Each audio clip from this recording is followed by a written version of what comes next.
I always wanted to be an inspiration for people, but I never set out to be a role model in everything. I mean, how could I be when I have so many contradictions and cross-currents in my life? I mean, here I am, a European who became an American leader, a Republican who loves Democrats, a businessman who makes his living as an action hero, a tremendously disciplined superachiever who hasn't always been disciplined enough, or a fitness expert who loves cigars, an environmentalist who loves Hummers, a fun-loving guy with kid-like enthusiasm who is most famous for terminating and killing people on a screen. How would anyone know what to really imitate?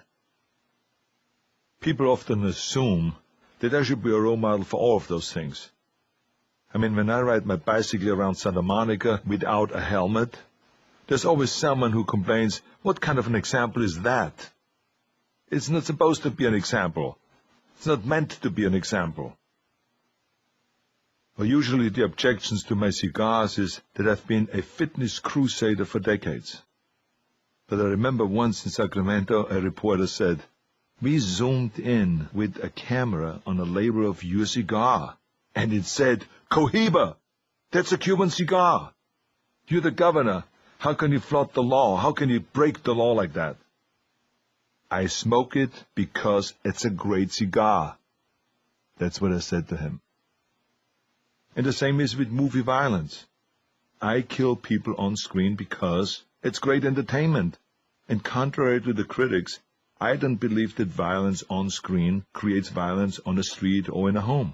Otherwise, there would have been no murders before the movies were invented. And by the way, the Bible is full of violence. I do want to set an example, of course. I want to inspire you to work out, keep yourself fit, lay off junk food, create a vision, and use your will to accomplish it. I want you to throw away the mirror, for instance, like Sergeant Schreiber talked about, and not always look at yourself, but get involved in public service and give something back to the community. I want you to protect the environment rather than to mess it up. And if you're an immigrant, I want you to embrace America. In these ways, I'm very happy to take the torch and to be a role model for others. Because I've always had great role models myself, like Reg Park, or Muhammad Ali, Sergeant Schreiber, Milton Berle, Nelson Mandela, Milton Friedman. They're all great role models, but it's never been my goal to set an example in everything I do. Sometimes I prefer to be way out there, shocking people. Rebelliousness is part of what drove me from Austria. I didn't want to be like everyone else. I thought of myself as special and unique, and not like the average Hans and Franz. Being outrageous is a way to succeed. Bodybuilding was a nowhere sport when I was Mr. Olympia or Mr. Universe. We were struggling to get media attention, media coverage. So I started telling reporters crazy things like pumping up your muscles was much better than coming. It was a crazy statement, but it made news. It created headlines. People heard that and thought, if working out is better than sex, I'm going to try it. And you know something, the next day people stood in line in front of the gym. No one could put me in a mold. When I was governor, and people would say, this is what other governors do, or you can't do that if you're a Republican, or no one smokes in the Capitol. It's not politically correct. I would take that as a signal and go the other way. That was always my style. If you conformed, then the people complained that you're acting like a politician. The way we ran our office, the governor's office, that was unique. How I dressed, how I talked, I always would look for my own way of doing things. People elected me to solve problems and to create a vision for our state, yes, but also they wanted things to feel different. They wanted a governor and a governator. Of course, being different was right up my alley. I didn't have the same body as everyone else, and I didn't have the same car as everyone else. I always wanted to be different. I've never figured this all out. I'm sure that the shrink would have had a good time with all of this. Definitely Sigmund Freud, my fellow Austrian, who who would have a good time just talking about my cigars.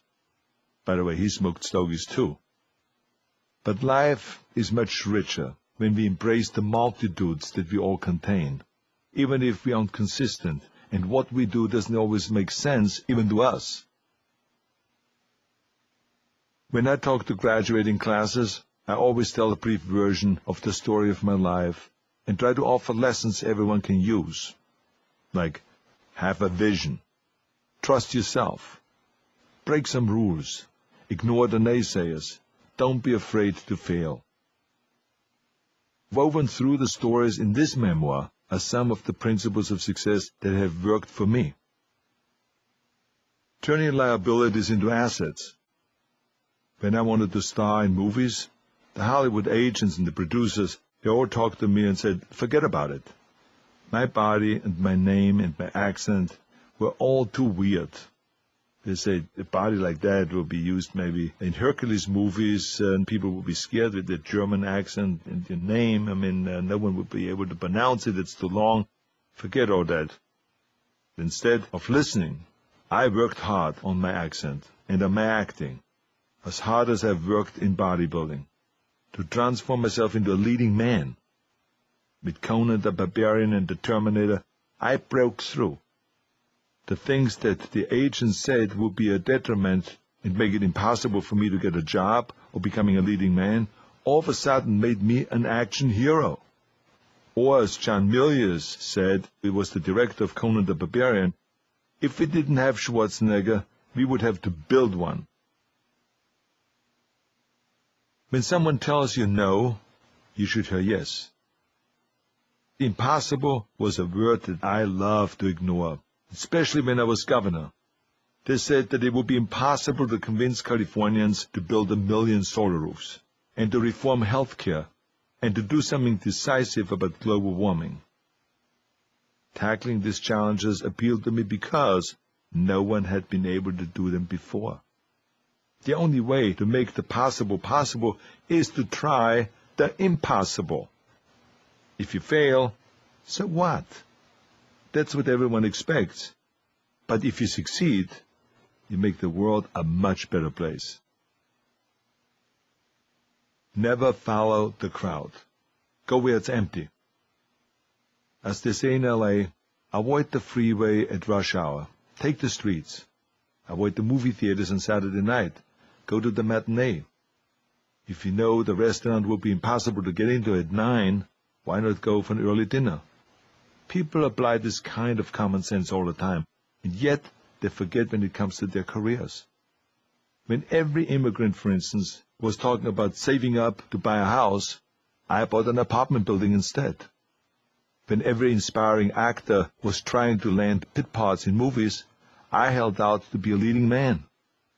When every politician tried to work his or her way up the ladder from the local office, I went straight for the governorship. I think it's easier to stand out when you aim straight for the top. No matter what you do in life, selling is part of it. Achieving my goal of becoming Mr. Olympia was not enough. I had to make people aware that there was such a thing as a competition for the most muscular man in the world, that there was such a thing as Mr. Universe, Mr. World, Mr. Olympia, and all those titles. I had to make them aware of what training does, besides creating a muscular body. I had to make them aware that fitness promotes health and enhances the quality of life. This was about selling, communicating. People can be great poets, great writers, geniuses in the lab. You can do the finest work, and if people don't know, you have nothing, absolutely nothing. And in politics it's the same, no matter whether you're working on environmental policy or education or economic growth. The most important thing is to communicate with the people and to make them aware. Now, every time I meet a great person, and I never pass up a chance, I try to ask how they made good, and to figure out the angle that has worked for them. I know that there are 1,000 keys to success, and I love distilling new rules from my experience and theirs. So here are 10 principles that I want to pass along. Never let pride get in your way. Muhammad Ali and I did a lot of talk shows together. I always admired him because he was a champion. He had a great personality, he was generous, and always thoughtful towards others. If all athletes would be like him, the world would be much better off. So he and I would meet in green rooms before we did our shows, and we joked around always. Once he challenged me to shove him against the wall, if I could. I think that someone in boxing must have told him that he should start lifting weights like George Foreman, because Ali was more known for his speed and his psychology. He was thinking about maybe adding a little strong like a bull, to float like a butterfly and sting like a bee. And he wanted to see how powerful a bodybuilder really was. I was able to shove him to the wall, and he said, "Wow, this weightlifting stuff really works. Cool, man, this is really cool." The next time I saw him, he had some buddies with him, and he said, "Watch this, guys. Hey, Arnold, try to push me again." This must have been a setup, I thought, because nobody wants to be pushed around in front of his friends. I started pushing Ali and backed him up all the way to the wall once again, and he said, "I told you guys, you see? I told you guys. This guy here is really strong. This weightlifting stuff really is good. It works." He didn't care about losing a pushing match. He just wanted to show his friends that resistance training, weight training, really worked. It gave you stronger legs and hips, and it could be useful for boxing. Don't overthink. If you think all the time, the mind cannot relax. The key thing is to let both the mind and the body float. And then, when you need to make a decision or hit the problem hard, you're ready with all of your energy. This doesn't mean that you shouldn't use your brain, but part of us needs to go through life also instinctively. By not analyzing everything, you get rid of all the garbage that loads you up and bugs you down. Turning off your mind is an art. It's a form of meditation. Knowledge is extremely important for making decisions, for a reason that's not necessarily obvious. The more knowledge you have, the more you're free to rely on your instincts. I mean, you don't have to take the time to learn about the subject. Yet in most cases, people who have the knowledge get bogged down and frozen. The more you know, the more you hesitate, which is why even the smartest people blow it big time. A boxer brings a huge amount of knowledge to the ring. When to duck, punch, counterpunch, dance back, block, and on and on and on. But if he were to think about any of this when a punch comes, it will be over. He has to use what he knows in a tenth of a second. When you're not confident of your decision-making process, it will slow you down.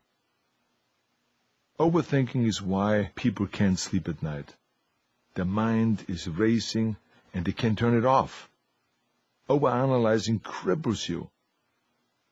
I remember back in 1980, when Al Ehrenschel, my partner, and I wanted to develop a block at the end of Main Street in Santa Monica. The investors that we were bidding against for their property let their worries hold them back. We had done the research too, and realized that there were uncertainties that might limit the upside potential. The land was an old trolley right-of-way and wasn't available for sale, just for long-term lease. Then land nearby was contaminated with chemical waste. Suppose this land had the same problem. The property straddled the border of Santa Monica and Venice, so it was unclear which local tax laws and regulations applied. We didn't dwell on these challenges, but the rival bidders did, and after a while, all they could see was red flags. So they dropped out when we raised our bid, and we got the property. Within 2 years, we were able to convert the lease into a purchase, and our gamble started to pay off. 3110 Main Street turned out to be a phenomenal investment. Now, many movie deals are made under pressure, and if you freeze, you lose. I remember on Twins, we had a deadline. Universal Studios needed to know if Danny DeVito and Ivan Reitman and I were all committed to this project. There was no time for the agents to dialogue. Danny, Ivan Reitman, and myself made the deal on a napkin in a restaurant during lunch. We all signed it and we left the table, and Danny, as a matter of fact, later on had it framed. I think we made more money on that movie than probably on any other movie, all in the shortest period of time, because we didn't freeze and we didn't overthink. Forget plan B. To test yourself and grow, you have to operate without a safety net. The public opinion numbers were very low in early 2004 from a newly announced ballot initiative, in which we were asking the voters permission to refinance the $15 billion of debt that California had. Our budget experts were already wringing their hands. What are we going to do if these initiatives fail? We need a plan B. Why take a defeatist attitude? I said.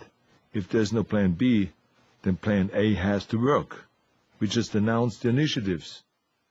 There's a lot that we can do to get ourselves closer to the goal and to make it happen. If you're anxious instead of making fallback plans, think about the worst that can happen if you fail. I mean, how bad could it be? I mean, you quickly find out it's really nothing. If you fail at running for governor, for instance, you may be humiliated, but that is the worst that can happen. Think of all the presidential candidates who bow out. People understand that's how it works. I thought that if I would lose the election for governor, I would just go back to being in movies and make a lot of money. I would be a free guy, eating good food, riding my motorcycle, and spending more time with my family. So I did everything that I could to make it happen, putting the best team together, raising the money, communicating well, running an excellent campaign. If it didn't happen, I would just say, hey, it just didn't work out this time. When I did lose all of the ballot initiatives during the special election in 2005, it didn't kill me. Life went on, and I led a fantastic trade mission to China right after. And a year later, I was re-elected, and I was again governor of the state of California. My standard for misery is the guys who work in the diamond mines in South Africa when I visited in the 60s. The mines were sometimes like 1,400 feet down, and it was 110 degrees, and the workers were getting paid $1 a day and were allowed to go home to their families only once a year. Now that's what I call being in deep shit. Anything better than that, and you're in good shape.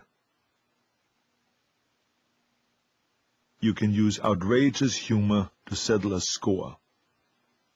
In 2009, my friend Willie Brown, the former mayor of San Francisco and the longest-serving assembly speaker in California's history, was hosting a fundraiser for the California Democratic Party at the San Francisco Fairmount Hotel. And he and I thought it would be really funny for me to drop by.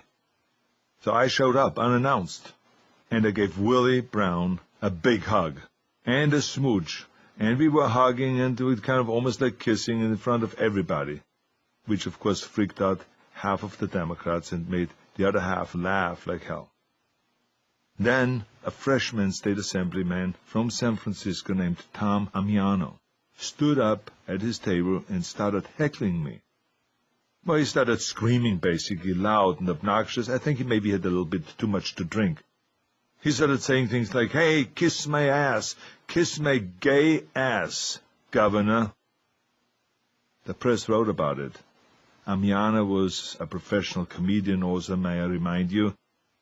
After his career as a comedian came to an end, he then became a politician.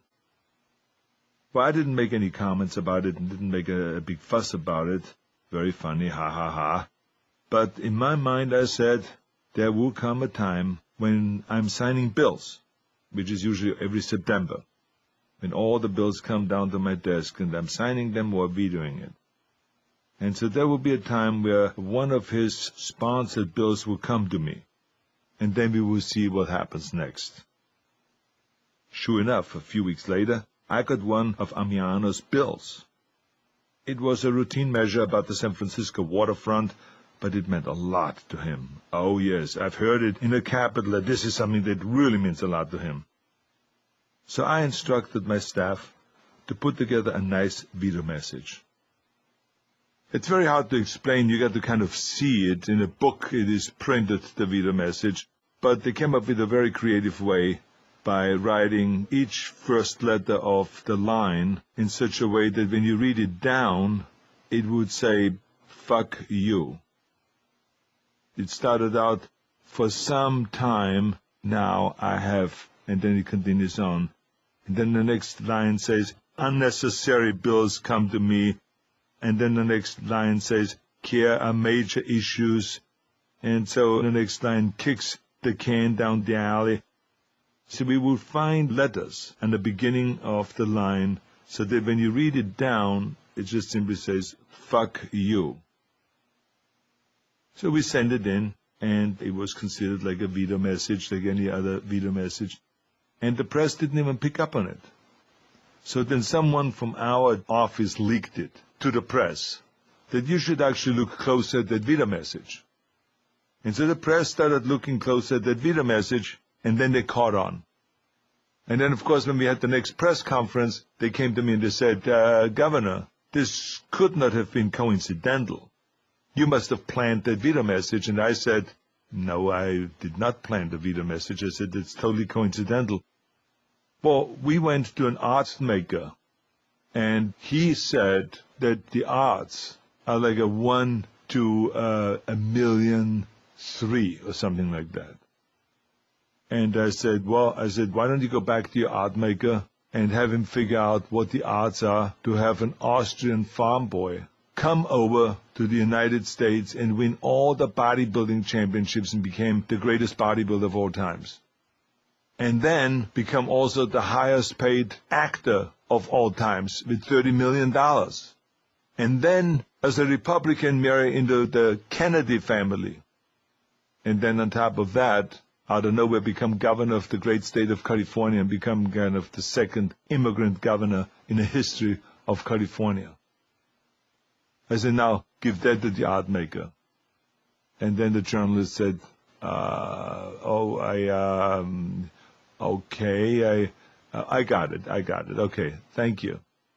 And then later on, of course, I said, "Of course it was planned, what do you think?" This was my way of kind of like having a little fun with that guy. So that's exactly what we did. So anyway, you have to see it in a book to actually see this veto message. I just wanted to explain it to you kind of in an improvisational way. The great thing about the whole thing is that Tom Amiano actually had a good sense of humor about all of that. I mean, he was quoted by a journalist as saying, in effect, "Look, I was a schmuck, so here's a right to be a schmuck too." It diffused the whole thing, and a year later, after signing into law another bill that he had sponsored, I issued a statement about it, which read vertically down, "You're welcome." The day has 24 hours. I once gave a talk at the University of California in a classroom, and it's something that was quite common as a governor to go to universities and to give speeches, but also to just talk to the students. And after my talk, a student raised his hand and complained, "Governor, since the budget crisis hit us, my tuitions have been going up twice already. I mean, when is this going to stop?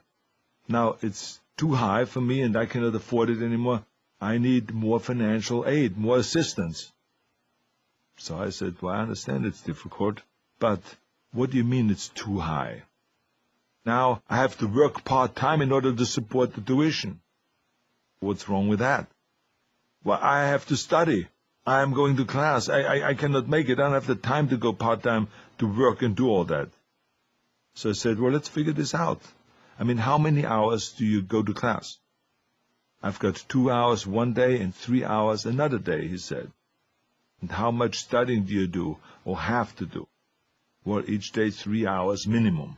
"Okay, so far I've 6 hours one day and 7 hours the other day, counting your commute and all that. What do you do with the rest of the time?" I said to him. He said, "What do you mean?" I said, "Well, the day is 24 hours, as I said earlier. Have you ever thought about working more? Or since we have these extra hours available, maybe even taking more classes, rather than wasting your life away, or rather than complaining that maybe the government is responsible for your education and you have no responsibility? But the class was shocked to hear me say this. I'm not wasting my life away, he said. Yes, you are. You're talking about 6 hours a day. The day is 24 hours, so you have 18 hours left. Maybe you need 6 hours for sleeping. I mean, that's what I do. I sleep around 6 hours a night, maybe sometimes 7, maybe sometimes 5, but an average of 6 hours. So if your part-time job takes 4 hours, you still have time for dating, dancing, drinking, going out and doing all kinds of things. Why are you complaining? I said. So I explained how I, as a student, I trained 5 hours a day for the Mr. Olympia competition or Mr. Universe competition, and gone to acting classes in the evening from 8 to 11:30, almost 4 hours every day. I worked in construction several hours a day, and gone to college and done my homework. I done all of that. And let me tell you, I explained to them, I was not the only one that was as energetic and wanted to do all this work. In my class at Santa Monica College and at UCLA Extension, there were people who were also working full-time, and still they went to school. It's natural to hope for someone else to foot the bill, and government should be there to help if there is a genuine need and to provide education. But if government is not taking in enough revenues, if the economy is down and if there's a recession worldwide, and no matter what you do, the economy is not picking up and you have now a shortage of $20 billion in revenues, I think there's nothing wrong with everyone taking a little haircut or everyone chipping in a little bit and making some sacrifices to make it happen. Plus, it is your education. I paid many times out-of-state tuition when I was going to college. I didn't mind it. Every penny I spent on my education, and the great education I got in the United States, it was worth it. It was the best investment I've ever made. Reps, reps, reps. When you walked into the Athletic Union in Graz, where I lifted weights as a kid, to the left was a long plywood wall covered with chalk marks. That was where we wrote down our training program, and we wrote it down each day. Each of us had his own little section on the wall. And before you undressed, you would make a list. I would go to my little space, and I would write down the day I'm going to do deadlift. So I would write down deadlift. Next to it, I would say 5 sets of 6 reps. And then next to that, I would just make then 5 lines that later on I would have to then cross off and turn them into an X. Then below I would write clean and jerk, 6 sets of 4 to 6 reps. Then again I will make 6 lines next to it. Then shoulder presses, 5 sets of 15 reps. Then we'll make 5 lines next to it that I will have to cross off. Then I do bench press, 5 sets of 10 reps. Dumbbell flies, 5 sets of 10 reps. And the pullovers with a dumbbell, 5 sets of 20. And this would go on and on and on. I would sometimes do 60 sets, even though you didn't know exactly how much weight we would lift, but you would even put the weight down so that you have something to go by. Sometimes you didn't hit that mark, sometimes you did. So each time now you did a set of deadlift, I would cross off one of those lines and make it into an X. And then when all of the whole entire program was over, it would give you this great sense of satisfaction that you've now crossed off all of the lines, and the plan that you had when you came into the gym, you have now executed, and you've done all of the exercises. And it really made you feel great when you saw all of those lines in front of you being marked off. Writing out my goals became second nature, and so did the conviction that there are no shortcuts. It took hundreds and even thousands of repetitions for me to learn how to hit the 3/4 back post the right way, how to turn the waist in such a way that it looked the smallest, how to flex the calves and the thighs, how to flex the lats and the intercostals and the rear deltoids and the side lateral and the front deltoids, the biceps and the triceps. I had to have total control over the muscles.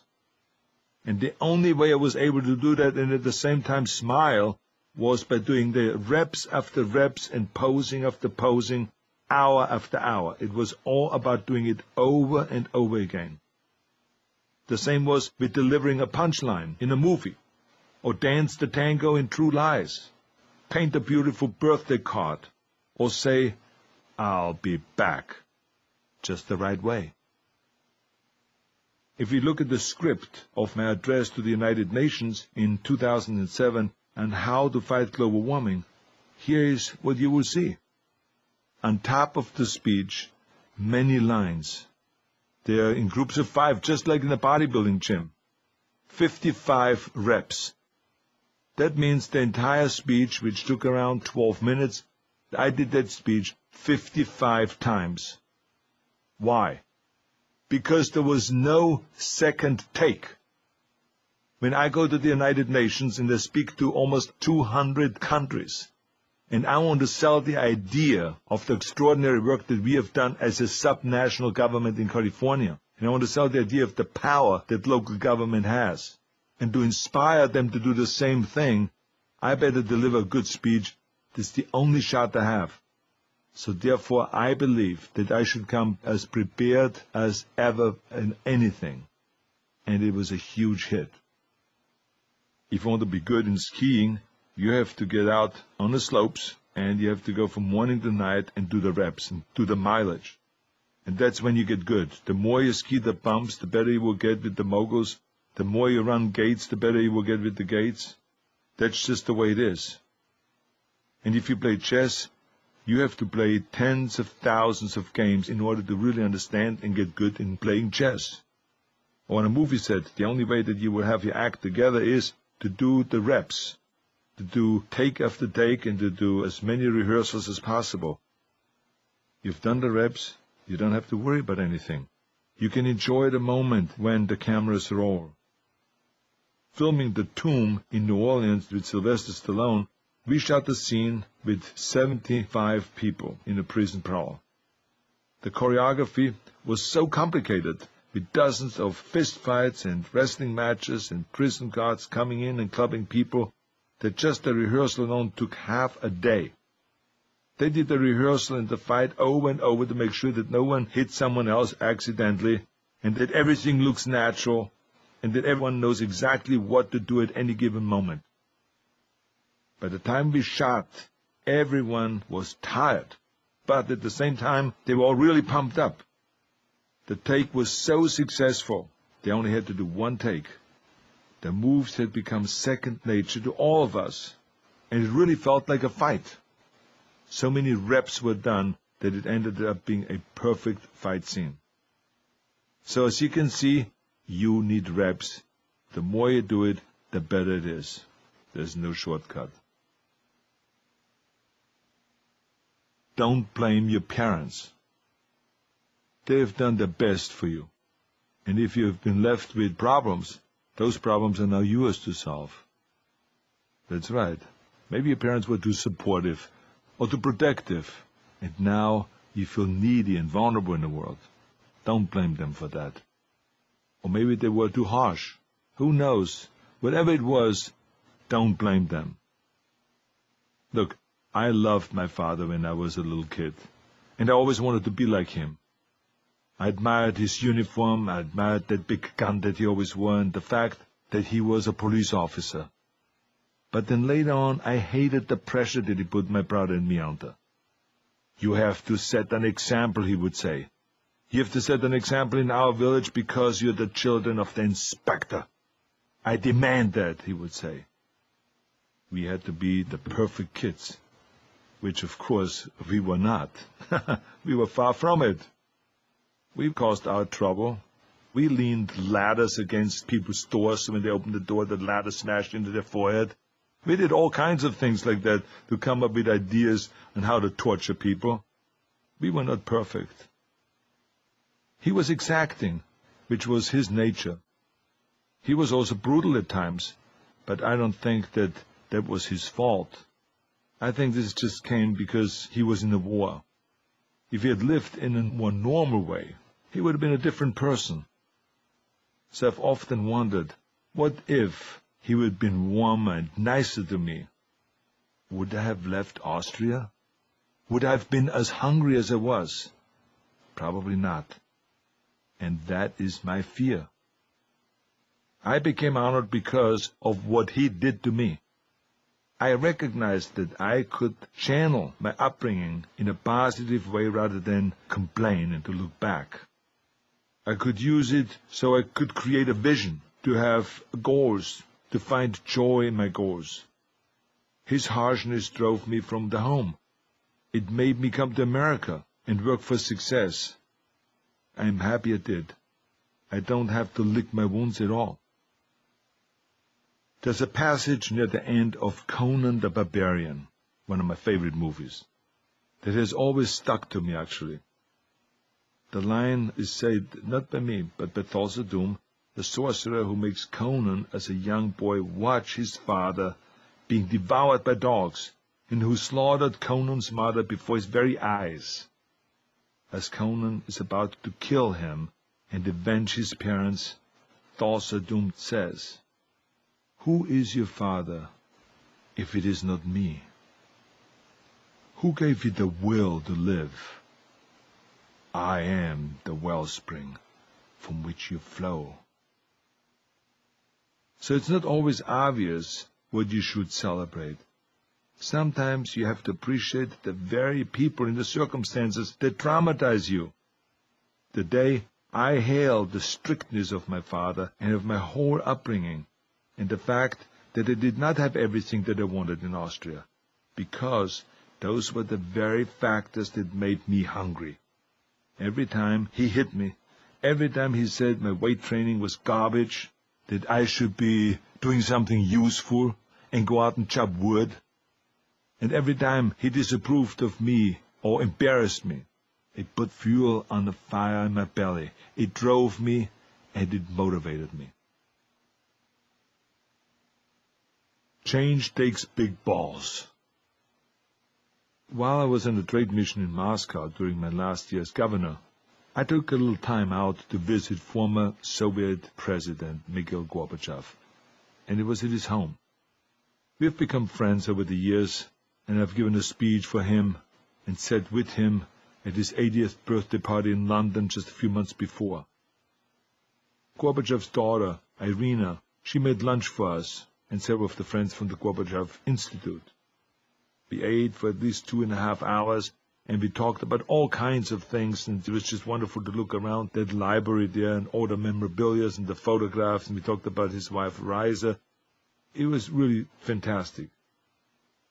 I have always idolized Gorbachev because of the courage that it took him to dismantle the political system that he grew up under. Yes, the USSR had financial troubles, and yes, Reagan outspent them, and they were backed into the corner. But for Gorbachev to have the guts to embrace change rather than further oppress his people or pick fights with the West has always amazed me.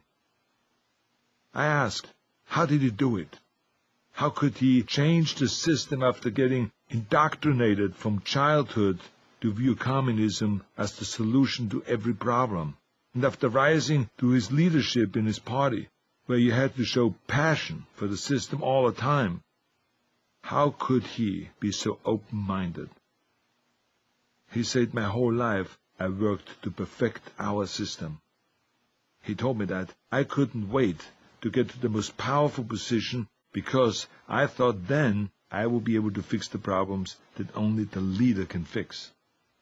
But when I got there, I realized that we needed a revolutionary change. The only way things got done was if you knew somebody or you paid someone under the table. So what system did we have really here? It was time to dismantle the whole thing, he said. Maybe it would take 50 years for people to understand his achievements. Scholars will always be debating whether he did it the right way. I'm not going to debate this. I'm not an expert on this. I just thought that it was great that he did it. I'm amazed by the courage it took not to go for immediate gratification, but to look for the best direction for the country in the long run. To me, Gorbachev is a hero. He's a true hero at the same level as Nelson Mandela, who overcame the anger and the despair of 27 years in prison. When given the power to shake the world, both of them chose to build rather than to destroy. Take care of your body and your mind. Some of the earliest advice that stuck in my head was Freddie Gerstel's channeling Plato. The Greeks started the Olympics, but they also gave us the great philosophers, he would say. You have to build the ultimate physical machine, but you also have to build the ultimate mind. Focusing on your body was no problem for me, of course, and later on, after I realized that it is so important to learn, I became really curious to develop my mind. I realized that the mind is like a muscle and we should train it too. So I was determined to train my brain and to get smart. I became like a sponge, absorbing everything around me. The world became my university, and I developed such a need to learn and to read and to take it all in. For people who are successful with their intelligence, the opposite applies. They need to exercise the body every day.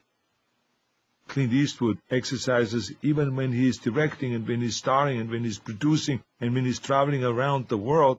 He always is working out, and that's why he's looking so good and that's why he's in good shape. Or the president of Russia, now his prime minister, Medvedev.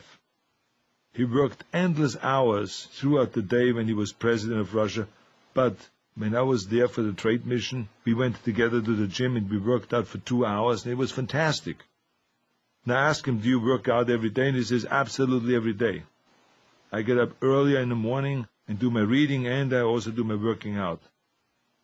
So if world leaders have time to work out, so do you. Many years after hearing it from Freddie Gerstel, I heard the same idea of balance from the Pope. I remember I visited the Vatican with Maria and her parents in 1983 for a private audience with John Pope Paul II. Sergeant Schreiber was talking spiritual talk because he was an expert in that. And my mother-in-law, Eunice Kennedy Schreiber, asked the Holy Father about what kids should do to become better people. And he said, just pray. Just pray. And I talked to him about his workouts. He was kind of stunned a little bit when I started pumping him for information about his workout and not any spiritual questions, but I was fascinated. Just before we went, I've read a magazine story that described how athletic the Pope was and what good shape he was in. To him, besides religion, life was about taking care of your body, both the body and the mind actually, and the spirit. So we talked about that. He was known for getting up at 5 in the morning and reading newspapers in 6 different languages and doing 200 push-ups and 300 sit-ups, all before breakfast. He was a skier also.